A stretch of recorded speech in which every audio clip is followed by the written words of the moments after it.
Hey everybody, Tito Bort here again with another SDR Mastery class, and today we're going to be talking about voicemails. There's a couple of things that we know to be true about voicemails. The first one is that they're not very effective. If I look at how my teams have made cold calls over the past years, we've made over 2 million. And I'd say the callback rate on voicemails for an untrained rep who doesn't have kind of like good strategies might be one in like thousands. I don't know if 2,000 or 4,000, but it's like incredibly low.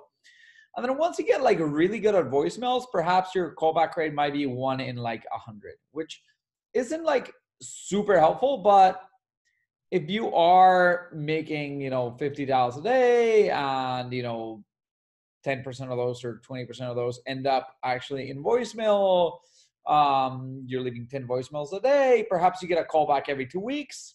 Hey, not too bad, right? So let's try to figure out what's a bad voicemail, what's a good voicemail, what are the principles. The one thing that you got to understand is that the principle of sales development always follows the same strategy, which is prospects are only going to call you back or accept a meeting or do whatever you want them to do if they find your information helpful. If you're not being helpful to them, they're not going to take the meeting. They're not going to respond to your voicemail. They're not going to call you back, whatever. So at the end of your message, a good strategy is always to reflect back on your messaging and put yourself in the shoes of the prospect and ask yourself, on a scale from 1 to 10, how helpful was this message for my job, right? So let's go. Bad voicemail first, right? Ring, ring. Please leave your voicemail after the beep. Beep. Hello, Mr. Johnson. This is Mr. Bort. I am the director of marketing here at Alti Sales, and I'm giving you a call to let you know about this fantastic opportunity that we have where in your market, we are working with several technology companies in building their sales development teams. So I wanted to check if you would be open to a discussion about that. Please give me a call back at 347-347-3477. Again, that number is 347-347-3477. Okay, horrible voicemail for many, many reasons. But before I tell you what those reasons are, let me give you a good voicemail. Please leave a voicemail after a beep. Beep. Hello, John. I was just looking on your website and it seems like you're hiring a lot of sales development reps. I also saw on Crunchbase that you raised to 1.7 million recently. So I assume you're trying to build your first sales development program. I've been working with many companies in the tech space in Silicon Valley building their sales development teams.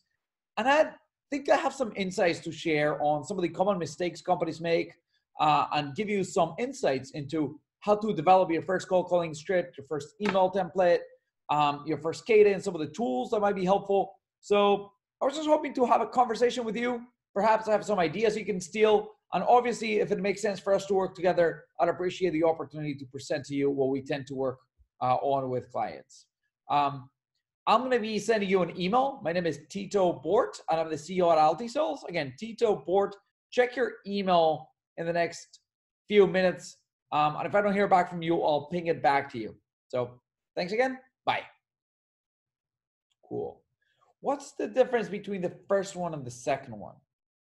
The first one had many mistakes. The first one, calling the prospect by their last name. Hello, Mr. Johnson. My name is, never start with your name. My name is, who cares what your name is? What can you do for me? How am I going to learn something? How am I going to benefit from this, right? My name is, it's horrible. I'm calling from XYZ company. I don't care. We work with blah, blah, blah. We. Who cares about you? It's all about the prospect. So why is the second one better? And obviously, you're going to rewind this and rewatch it 7 times so you hear all the differences and you get it, right? The second one is good because it says, hi, John, right? Calling you by your first name. I was looking online and I found that, meaning I've done my research. And it's not I found that, some random stuff like I found that you have 2 dogs and that you like soccer. Nobody cares.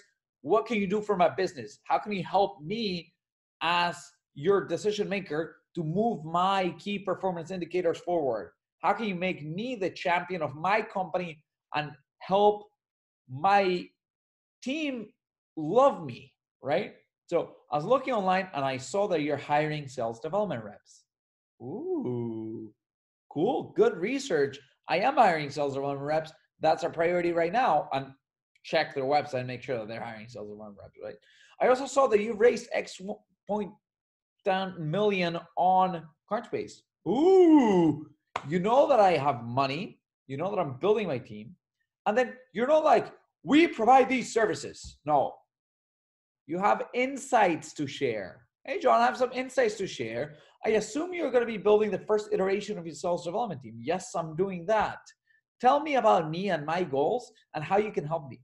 I'd love to show you how to build your first cold calling script, how to build this, how to do X. I'm not telling you I'm going to do it for you yet. Maybe that's a service I provide, but tell me the end result, right? I'm going to teach you the process to build the best sales development script. I'm going to teach you the process of checking your emails. I'm going to teach you the process of the tools you can use, the data you can use. Eventually, right now, as a prospect, if I just raise money and I'm hiring SDRs, I'm not thinking, what vendor do I buy? I'm thinking, how do I make my team successful? So if you can leave me a voicemail that makes me feel and act and think like you're going to give me that information, is helpful. And make sure that when the person says, yes, let's have a talk, don't start the chat with like, hey, Joel, let me show you the PowerPoint presentation about who we are and what we do. No. Talk about, hey, here are the companies we work with. Here's the companies that have used our services, and here's what they've done. Here's their cold calling script. Here's blah, blah, blah. Here's blah, blah, blah, right? So everything has to be aligned. But what I want to get out of your mind is you got to go introduce yourself. No, you got to go tell the prospect what are the outcomes that you're going to help them achieve by providing them insights in the areas that they care about. So that's it. Watch this 7 times, 100 times if you need to. Recraft your voicemail. And if this was helpful, go on LinkedIn and tell me, Tito, the SDR mastery videos are amazing. Can you post more of those? I'll keep it up with this work. So thanks again. See ya.